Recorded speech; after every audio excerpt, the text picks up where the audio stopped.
بسم اللہ الرحمن الرحیم۔ السلام علیکم۔ آپ دیکھ رہے ہیں DDP انالیٹیکا۔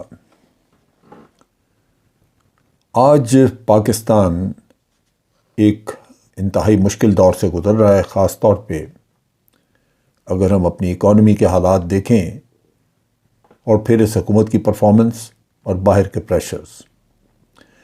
پولیٹیکل انسٹیبلٹی تو ہے ہی، وہ تو ہم سب جانتے ہیں کہ ایک رجیم چینج ہوئی جس نے کہ ہمارے تمام معاملات کو بگاڑ کے رکھ دیا۔ اس میں پولیٹیکل انریسٹ اپنی جگہ پہ، لیکن اکانومی کے ایشو بھی اس رجیم چینج کی وجہ سے پہلے کی نسبت کہیں بڑھ گئے۔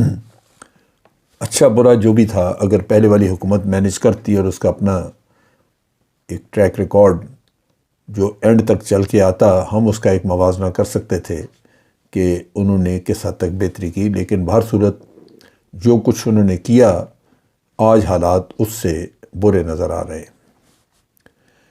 سب سے پہلے میں بات کروں گا کہ IMF نے پاکستان کے اوپر دباؤ، اور یہ حکومت جو ہے اس دباؤ کو برداشت نہیں کر رہی، بلکہ اس کو کنٹین نہیں کر رہی، بلکہ اس دباؤ کو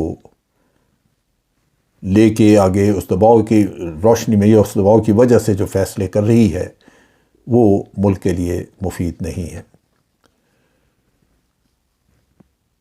دفاعی معاملات میں آپ دیکھیے کہ IMF کی ڈیمانڈ کے اوپر 72 ارب روپے آپ نے اپنے ڈیفنس بجٹ میں کم کر دیے، اور یہ وہ وقت ہے جب کہ بھارت پہلے ہی پاکستان کے ڈیفنس بجٹ سے 10 گنا زیادہ اپنے ڈیفنس پہ خرچ کر رہا ہے۔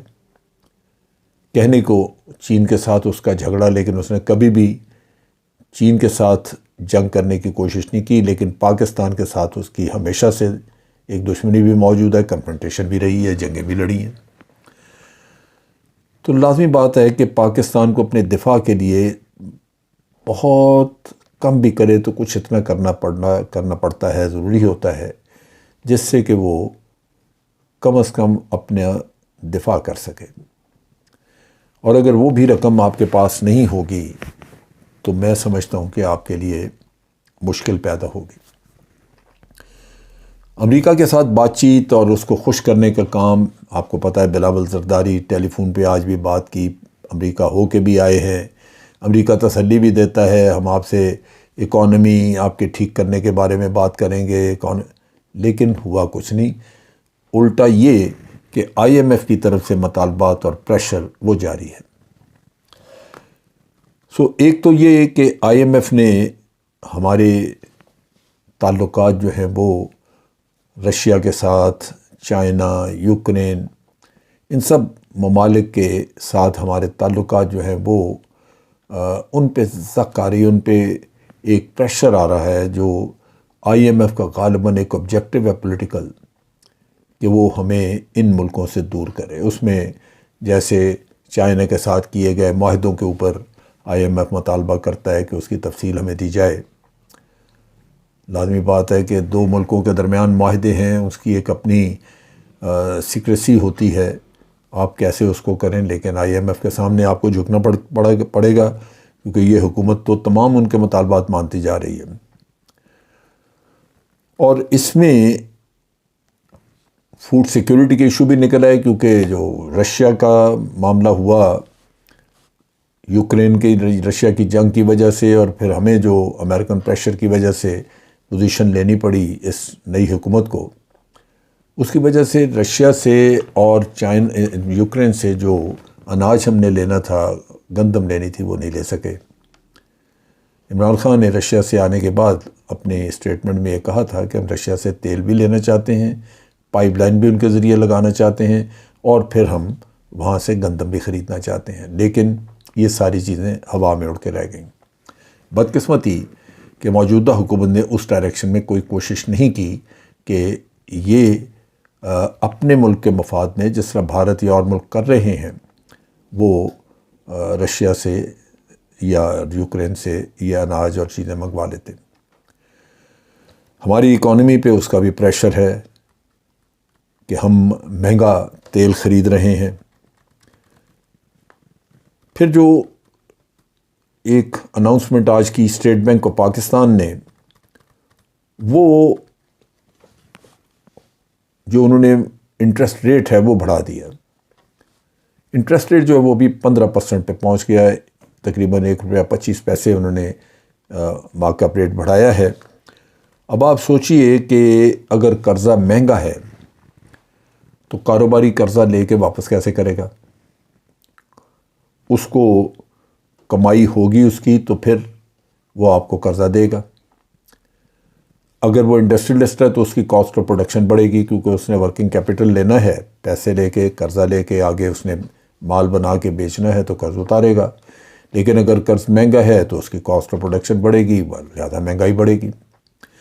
اور کاروبار میں یہ بہت امپورٹنٹ ہے کہ آپ کی کاسٹ آف پروڈکشن کم رہنی چاہیے، تاکہ آپ اگر ایکسپورٹر ہے تو وہ ایکسپورٹ کرے گا تو باہر کی مارکیٹ کے لیے اس کو کمپیٹیبل رہنا ہے. اگر یہاں پہ وہ اپنی مارکیٹ میں اپنی پروڈکٹ لے کے آئے گا تو عوام کو سستی دینی ہے. لیکن یہاں پہ مارک اپ ریٹ بڑھا، اور یہ دوسری دفعہ بڑھا ہے.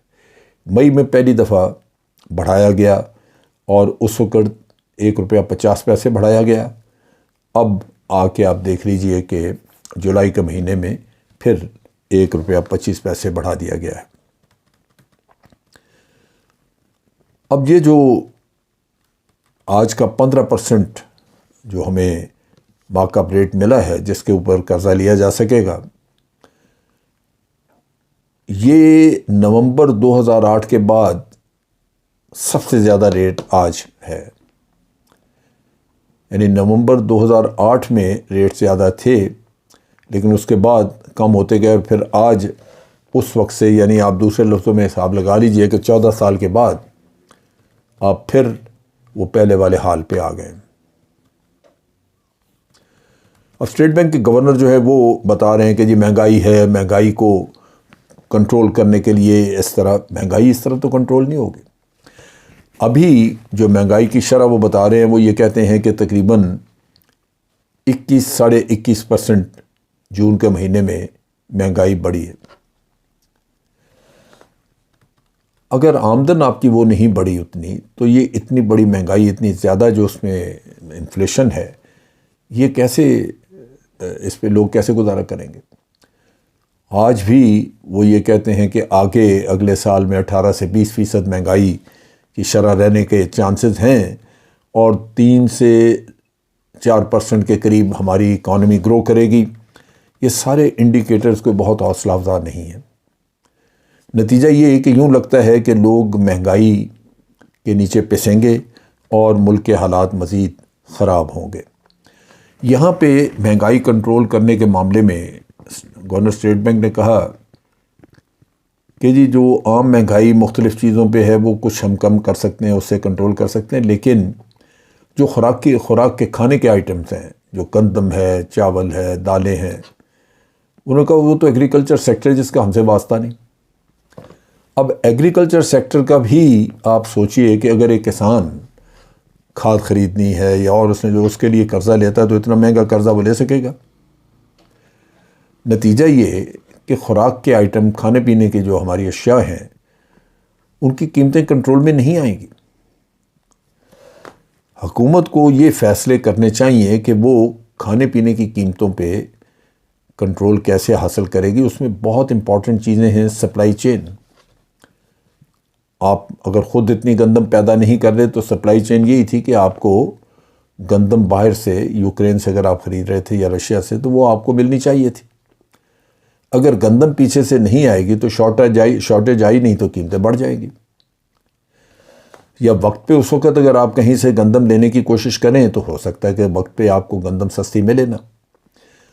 تو کہنے کا مقصد یہ ہے کہ آج ہم ایک ایسے جنجال میں، ایک ایسی مصیبت میں پھنس گئے ہیں جس میں نکلنے کا کوئی رستہ نظر نہیں آ رہا. اکانومی کنٹرول میں نہیں، پولیٹیکل سچویشن آپ کی بہت خراب ہے، انسٹیبلٹی ہے بڑی زیادہ، اور اس کے ساتھ ساتھ آپ دیکھیے کہ سپلائی چین کے ایشوز،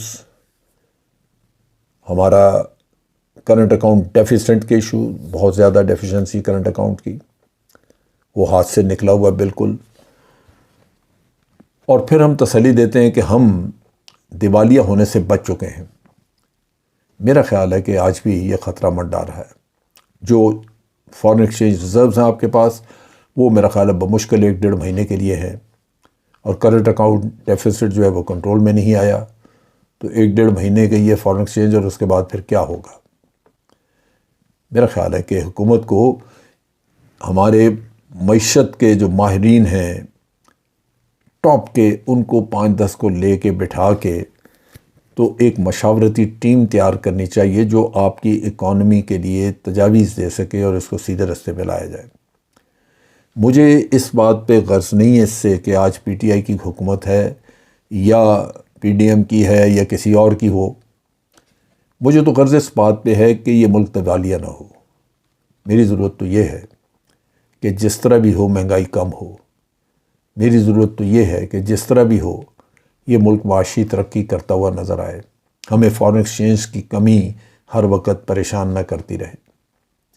میری ضرورت یہ ہے کہ ہم اتنا کما لیں کہ اپنے لوگوں کی فلاح و بہبود پہ خرچ کر سکیں۔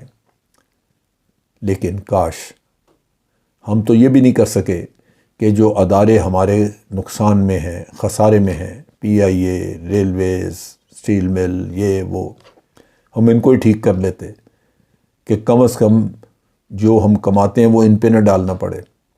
ہم تو یہ بھی نہیں کر سکے کہ تمام پاور پلانٹس کے مالکان کے ساتھ نیگوشیٹ کر کے تو ہم ٹیرف کم کروا لیں کہ ہمارا سرکولر ڈیٹ کنٹرول ہونا شروع ہو۔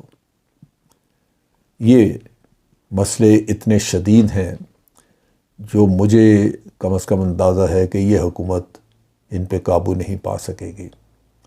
اللہ تعالی ہماری مدد کرے۔ حالات جیسے بھی ہیں، اگر لوگ مخلص ہوں، آپ کی ٹیم مخلص ہو، محب وطن قسم کے حکمران بیٹھے ہوں، تو پھر کچھ نہ کچھ راہ نکل ہی آتی ہے۔ آج کے لیے اتنا ہی۔ افواج پاکستان زندہ باد، پاکستان پائندہ باد۔